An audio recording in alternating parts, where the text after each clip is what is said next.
Mga alipin ng katuwiran. Ngayon, dahil wala na tayo sa ilalim ng kautusan, kundi sa biyaya na ng Diyos, nangangahulugan bang magpapatuloy pa rin tayo sa paggawa ng kasalanan? Aba hindi. Hindi nyo ba alam na alipin tayo ng anumang sinusunod natin? Kaya kung sinusunod natin ang kasalanan, alipin tayo ng kasalanan, at ang dulot nito'y kamatayan. Pero kung sumusunod tayo sa Diyos, mga alipin tayo ng Diyos, at ang dulot nito'y katuwiran.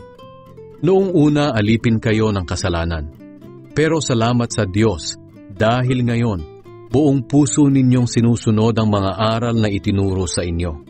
Pinalaya na kayo sa kasalanan, at ngayoy mga alipin na kayo ng katuwiran.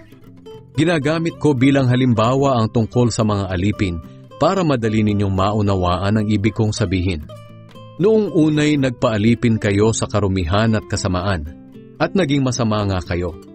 Ngayon na may magpaalipin kayo sa kabutihan para maging banal kayo. Noong alipin pa kayo ng kasalanan, wala kayong pakialam sa matuwid na pamumuhay. Ano nga ba ang napala ninyo sa dati ninyong pamumuhay na ikinakahiyanan ninyo ngayon? Ang dulot ng mga iyon ay kamatayan, pero pinalaya na kayo sa kasalanan at alipin na kayo ng Diyos. At ang dulot nito ay kabanalan at buhay na walang hanggan.